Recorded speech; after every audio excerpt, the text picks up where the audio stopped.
کے حاکم نے اس مہینے کے اندر ہم سب کے پیارے نبی محمد عربی صلی اللہ علیہ وسلم کے اوپر روزوں کو فرض کیا۔ حضرات گرامی، یہ اللہ کا اتنا بڑا احسان ہے، بڑا فضل ہے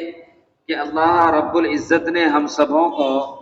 اس مہینے کی چند لمحات یا چند منٹوں کی زندگی عطا کی ہے۔ اس مہینے میں اللہ رب العزت کی بہت سی خاص رحمتیں نازل ہوتی ہیں۔ خطبات اصل میں کتاب ہے، میں اس کا مطالعہ کر رہا تھا، اس کے اندر لکھا ہے کہ اللہ کے لاڈ رسول صلی اللہ علیہ وسلم سے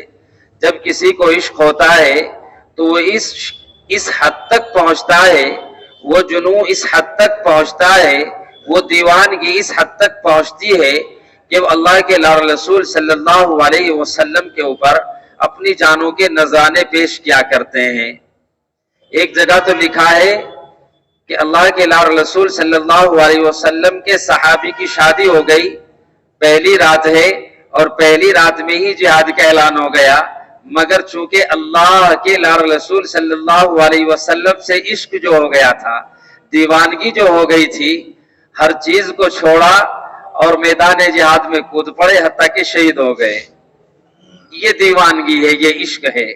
میری اور آپ کی دیوانگی میرا اور آپ کا عشق عشق نہیں ہے، میری آپ کی دیوانگی میرا عشق دکھاوا ہے،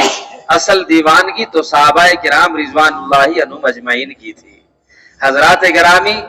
آج رمضان المبارک کا جو یہ عشرہ ہمارے زندگیوں کے اندر موجود ہے، رمضان کا جو پہلا عشرہ ہے رحمتوں کا عشرہ ہے، اور اس کے اندر وہ رحمتیں اللہ کی برستی ہے، وہ خاص رحمتیں برستی ہے کہ جن کو لوٹنے کا موسم اب جاری ہے۔ اور اس حالت میں بھی ہم نے اپنے بہت نوجوانوں کو دیکھا، بہت لوگوں کو دیکھا کہ وہ روزہ نہیں رکھ رہے ہیں۔ بھائیوں، ایک بات یاد رکھ لیجئے، پردوں کے پیچھے بیٹھ کر کھانے کے بعد مجھے اور ماں باپ کو تو دھوکہ دے سکتے ہو، پڑوسی کو دھوکہ دے سکتے ہو، مگر جس ذات نے اس پوری دنیا کے نظام کو بنایا ہو، زمین کو بنایا، آسمان کو بنایا، غرض یہ ہے کہ جتنی مخلوقات ہیں وہ زمین کے نیچے کی ہو یا زمین سے اوپر کی ہو، وہ ساری کی ساری مخلوقات اللہ نے پیدا کی ہے، اور پھر وہ اللہ اپنے بندوں سے ایسی محبت رکھتا ہے۔ آپ نے دیکھا ہوگا اور سنا ہوگا کہ جب کسی کو کسی سے عشق ہو جاتا ہے، محبت ہو جاتی ہے، دل اس کی طرف لگ جاتا ہے، تو انسان یہ چاہتا ہے کہ ہر وقت میں اپنی اس محبوب چیز کو دیکھوں جو مجھے سب سے زیادہ عظیم ہے، اس چیز کو میں دیکھوں جس سے میں سب سے زیادہ محبت رکھتا ہوں، محبت کرتا ہوں۔ تو اللہ رب العزت کو بے تحاشا محبت اپنے پیدا کردہ بندوں سے ہے، اور ایسی محبت ہے کہ اللہ ایسی محبت کرتا ہے کہ وہ ایک لمحے کے لیے بھی، ایک لمحے کے لیے بھی اپنے بندوں کی طرف سے غافل نہیں ہے۔ اللہ کو نہ نیند ہے، نہ اونگ ہے، نہ اللہ سوتا ہے، نہ اللہ کھاتا ہے، نہ پیتا ہے، بس ہر وقت اپنے بندوں کے اوپر نظر رکھے ہوئے۔ ہم پردوں کے پیچھے بیٹھ کر یہ سمجھ لیں کہ ہم نے روزہ چھوڑ دیا، ہمیں کسی نے نہ دیکھا، اور خدا کی قسم اللہ رب العزت کی نگاہ وہ نگاہ ہے، اللہ وہ قادر ہے جو اپنے متعلق قرآن میں ارشاد فرماتے ہیں، ان اللہ علی کل شیء قدیر، اللہ ہر شے کے اوپر قادر ہے، اور ایسے قادر ہے، یہ تو زمین کے اوپر کی بات ہے،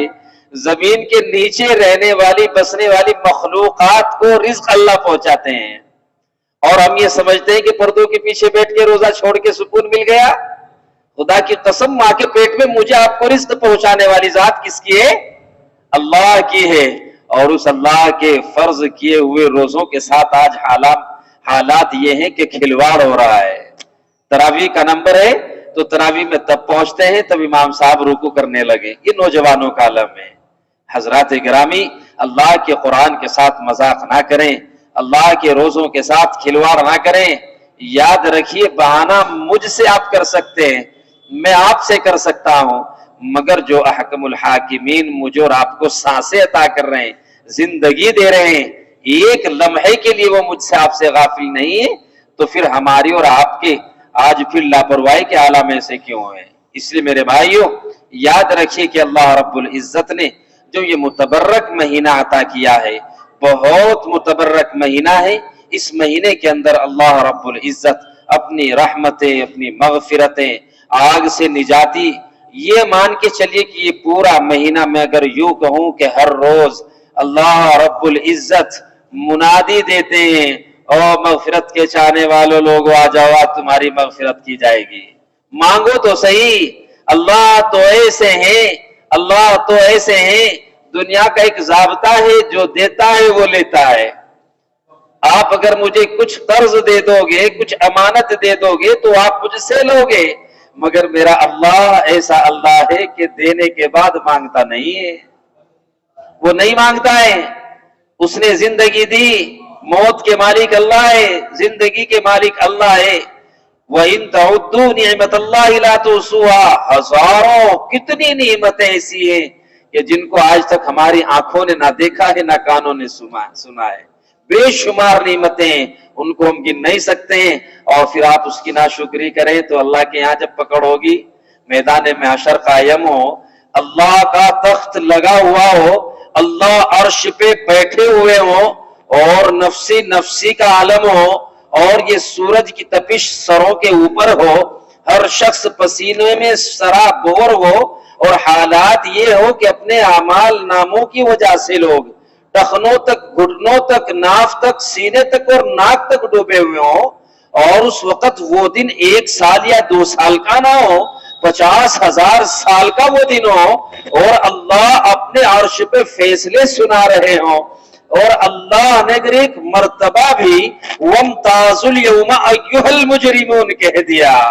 اور خدا کی قسم مفسر قرآن حضرت مولانا عارف موجود ہے، میں نے جو آیت پڑھی ہے اس کی تفسیر اگر کرنے لگے تو وقت چاہیے، مگر مختصر یوں عرض کر دوں کہ میدان محشر قائم ہو، اللہ عرش کے اوپر جلوہ فروز ہوں، تمام نبی، شہداء، صالحین، بزرگان دین، سارے کی ساری دنیا موجود ہو، اور اللہ یوں کہہ رہا ہو وَامْتَازُوا الْيَوْمَ أَيُّهَا الْمُجْرِمُونَ، ہو مجرموں آج الگ ہو جاؤ، او مجرموں آج الگ ہو جاؤ، اور خدا کی قسم کہاں جاؤ گے؟ یہاں کی زندگی 10 20 50 60 100 سال کی گزار سکتے ہو، بس اس کے بعد آخرت کی جو زندگی شروع ہوگی، لکھا ہے کتابوں کے اندر کہ لوگ موت کو چلائیں گے، موت آ جائے، موت نہیں آئے گی، پانی کے لیے چلائیں گے، پانی نہیں ملے گا، کھانے کے لیے چلائیں گے، کھانا نہیں ملے گا، حتیٰ کہ وَامْتَازُوا الْيَوْمَ أَيُّهَا الْمُجْرِمُونَ، مجرم آج الگ ہیں، اور اللہ فرشتوں سے کہہ رہے ہیں پکڑو پکڑو پکڑو ان کو۔ دیوار کے پیچھے بیٹھ کر یہ سمجھتے ہو کہ میرا اللہ نہیں دیکھ رہا ہے، ہوٹلوں میں پردوں کے پیچھے بیٹھ کر یہ سمجھتے ہو کہ میرا اللہ نہیں دیکھ رہا ہے، گھروں میں چھپ چھپ کر بیٹھ کر یہ دیکھ رہے ہو کہ میرا اللہ نہیں دیکھ رہا ہے، ہر جگہ تمہیں اللہ دیکھ رہا ہے، اور اس نے ایک ضابطہ بنایا ہے۔ اللہ نے ہم کے پارے کے اندر، آپ لوگ سب پڑھے ہوئے الحمدللہ، جو نہیں پڑھے وہ سمجھ لے، اللہ نے فرمایا کِرَامًا کَاتِبِینَ یَعْلَمُونَ مَا تَفْعَلُونَ، حال تو یہ ہونا چاہیے تھا کہ اللہ کی محبت کے ہم ایسے گرویدہ ہوتے کہ ہر وقت اللہ اللہ کرتے۔ اللہ نے ہمارے کاندھوں کے اوپر پھر بھی 2 فرشتوں کو مقرر کیا ہے، وہ ہماری ہر حرکت کو نوٹ کر رہے ہیں، ہر اچھے برے کی تمیز جو بھی ہم کر رہے ہیں سارا لکھ رہے ہیں۔ اس لیے میرے بھائی اور بزرگ اور عزیز ساتھیوں، آئے دن آپ نے یہ سنا کہ اس کا انتقال، آئے دن اس کا انتقال، آئے دن اس کا انتقال، ہر روز، ہر مہینے، ہر سال کسی نہ کسی خاندان، کسی نہ کسی پریوار، کسی نہ کسی گھر کے اندر سے لوگ جا رہے ہیں۔ کیا ہمیں آج تک یہ عقل نہ سوجی کہ ہمیں بھی جانا ہے؟ دنیا میں بے شمار مذاہب ہیں، بہت سے مذہب کے لوگ یہ کہتے ہیں کہ اللہ ہے نہیں، اللہ ہے نہیں، اللہ کی پوجا نہیں کرتے، اللہ کی عبادت نہیں کرتے، مگر ان لوگوں سے اگر آپ پوچھیں گے کہ یہ بتا کہ تیرا خیال یہ ہے کہ اللہ نہیں ہے، لیکن یہ بتا کہ تیرا موت کے متعلق کیا خیال ہے، تجھے مرنا ہے کہ نہیں مرنا ہے، اور خدا کی قسم ہوئی کہ ہاں مرنا برحق ہے، مرنا سچ ہے، اس لیے اس سے پہلے کہ اللہ میری اور آپ کی زندگی کی شام لکھ دے، اللہ مجھے اور آپ کے پاس موت کا فرشتہ بھیج کر کے میری بولتی زبان دھڑکتے دل کو بند کر دے، اس سے پہلے اللہ کی حفظ میں آ جاؤ، اللہ کے امان میں آ جاؤ، اللہ سے توبہ کر لو، اللہ سے توبہ کرو۔ اگر اللہ سے توبہ کیے بغیر گناہوں میں رہ کر کے زندگی گزرتی چلی گئی تو پھر اعلان ایک ہی ہوگا، وَامْتَازُوا الْيَوْمَ أَيُّهَا الْمُجْرِمُونَ، او مجرموں آج تم سے بات ہی نہیں کرنی ہے، آج تم سارے کے سارے الگ ہو جاؤ، اور میں نے تمہارا ٹھکانہ اللہ معاف کرے جہنم بنا دیا ہے۔ اللہ میری آپ کی جہنم سے حفاظت فرمائے۔ روزوں کے بھائی رمضان کے جو مہینہ ہے یہ بہت متبرک مہینہ ہے، اس کے روزے فرض ہے، اور فرض کے متعلق ہر شخص سے اللہ سوال کریں گے، پوچھیں گے۔ اس لیے اگر آج ہمارے گھروں میں ہمارے بالغ بچے روزے نہیں رکھ رہے ہیں تو اس میں کہیں نہ کہیں ماں باپ سے بھی سوال ہوگا۔ اس لیے ماں باپوں کو چاہیے کہ وہ اپنے بچوں کو روزہ رکھنے کی ترغیب دیں، ان کو سحری میں جگائیں، ان کو روزہ رکھنے کے اوپر سختی کریں، ان سے روزہ رکھائیں۔ نہیں تو بھائیو ایک قاعدہ ہے، بات بتا کے ختم کرتا ہوں۔ آپ نے دیکھا ہوگا اگر ایک کوئی چھوٹا سا بچہ ہو اور گھر میں ایک طرف چولہا چل رہا ہو اور چھوٹا بچہ گٹلیے چلتا چلتا چلتا چولہے کی طرف جا رہا ہو اور ماں موجود ہو، باپ موجود ہو، سچ بتاؤ کوئی ماں باپ اپنے بچوں کو چولہے کی جانب جاتا ہوا دیکھے گا؟ اگر دیکھ لیا خدا کی قسم، اگر ماں نماز میں بھی ہے اور اس کو یہ نظر آ جائے کہ سامنے چولہا جل رہا ہے اور تیرا بچہ چولہے کی طرف جا رہا ہے، میرا یقین یہ ہے کہ ماں نیت توڑ کے پہلے اپنے بچے کو اٹھا لے گی۔ پھر میدان محشر میں جلتی ہوئی آگ میں کیسے اپنے بچوں کو بھیجو گے؟ کیسے جانا پسند کرو گے؟ نہیں جا سکتے۔ اس لیے اللہ دوزخ کی آگ سے ہم سبوں کی حفاظت فرمائے۔ اللہ بچے ہوئے لمحات جتنے بھی رمضان کے بچے ہوئے ہیں، اللہ ان کی قدردانی کرنے کی ہم سبوں کو توفیق عطا فرمائے۔